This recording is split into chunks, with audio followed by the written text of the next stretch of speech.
Ciao a tutti, io sono Carla e oggi ti propongo i crostini con i fegatini di pollo, una ricetta toscanissima.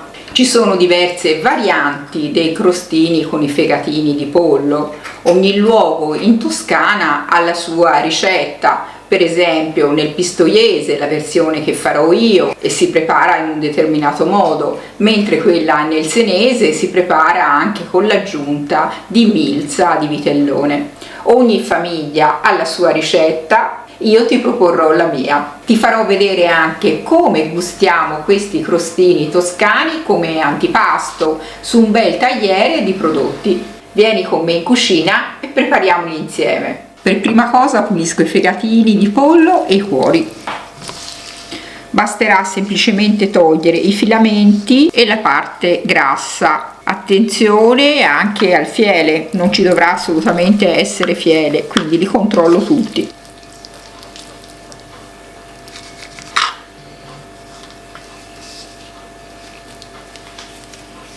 Apro anche i cuoricini, controllo che siano ben puliti e tolgo anche qui eventuali filamenti. Ho pulito bene fegatini e cuori, a questo punto li sciacquo bene sotto l'acqua. Ho lavato bene i fegatini, adesso procedo con un battuto: una carota, un gambo di sedano e una cipolla. Come già ti ho detto, questa è la versione preparata nel Pistoiese, ma ogni località toscana ha la sua versione per preparare i fegatini di pollo. Alcuni mettono solo la cipolla, altri aggiungono salvia e rosmarino e invece noi nel Pistoiese aggiungiamo anche una costa di sedano e una carota. Il battuto lo possiamo tritare anche grossolanamente, perché poi una volta cotti i fegatini di pollo andrà tritato il tutto nuovamente.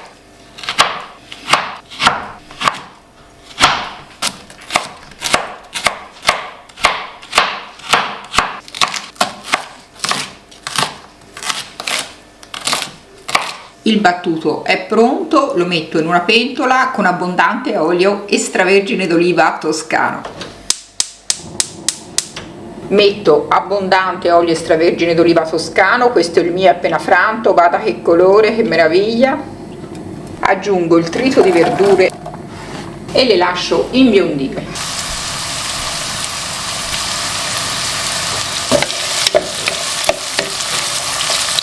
Lascio andare le verdure per 5 minuti, mescolo di tanto in tanto. Trascorsi 5 minuti aggiungo i fegatini.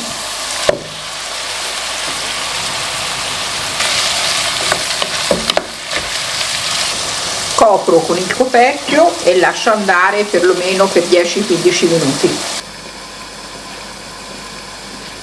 Ogni tanto togli il coperchio e mescola.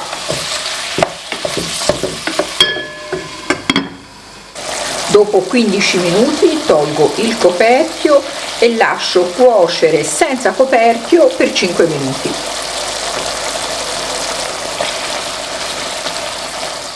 A questo punto sfumo con del vin santo oppure con del vino bianco se preferisci. Lascio cuocere ancora per 5 minuti facendo evaporare il vin santo. Aggiungo 2 cucchiai di concentrato di pomodoro, del brodo di pollo o del brodo vegetale.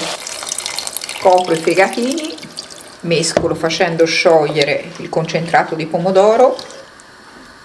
Per il momento non metto sale perché a me piacciono con un sapore molto deciso e forte i fegatini, quindi andrò ad aggiungere una bella percentuale di acciughe. Andrò a mettere solo un po' di pepe. Copro col coperchio e faccio cuocere a fiamma bassa per circa 30 minuti. 30 minuti di cottura sono passati, ovviamente ho mescolato di tanto in tanto i fegatini. A questo punto aggiungo delle alici dissalate e private ovviamente delle lische. Aggiungo anche i capperi. Mescolo bene e faccio andare il tutto ancora per 5 minuti. Dopo altri 5 minuti di cottura puoi tritare il tutto con un mixer oppure tritarlo con il coltello, che è la cosa migliore e più tradizionale. Adesso spengo un attimo il fornello e metto in un colino il tutto. Una volta tritato andremo a rimetterlo di nuovo in pentola. Faccio questo passaggio per togliere i liquidi, altrimenti andrei a schizzare dappertutto. Adesso posso tritare sul tagliere i miei fegatini. Il liquido ovviamente lo metto in pentola. Trito i fegatini un po' alla volta. Se vuoi un composto più cremoso puoi anche tritarli col mixer.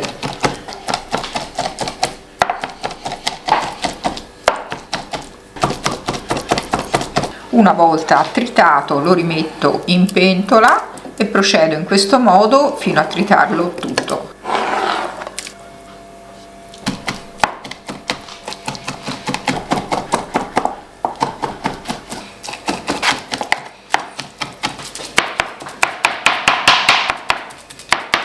Ho finito di tritare anche l'ultima parte di fegatini, adesso li metto nella pentola dove avevo lasciato anche il liquido di cottura.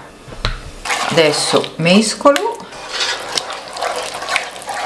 Come già ti ho detto, se vuoi un risultato più con la grana fine puoi tritare con il mixer. Adesso porto un attimo sul fuoco, fiamma bassa, per 5-10 minuti. Non ho messo sale perché preferisco aggiungere qualche acciuga in più, ma questo dipende anche dai gusti personali. Controlla la sapidità eventualmente prima di aggiungere le acciughe per dosarle secondo il tuo palato.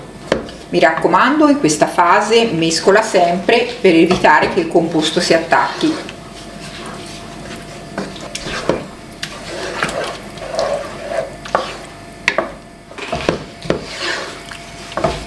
Perfetto, la consistenza è giusta, dovrà essere cremosa, né troppo liquida né troppo soda. Tolgo il tutto dalla fiamma e ci metto una noce di burro, mescolo.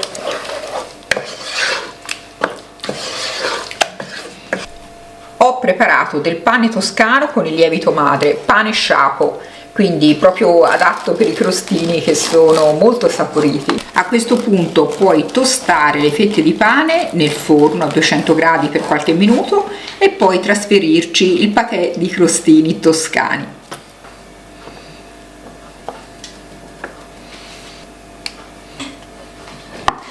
Metto il patè sul pane.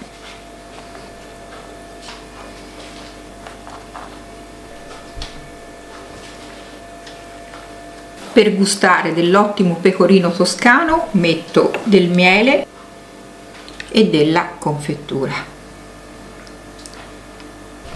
Rigatino toscano, dell'ottimo salame toscano e del prosciutto crudo. Metto anche dei pezzetti di schiacciata toscana, anche questa fatta con il lievito madre.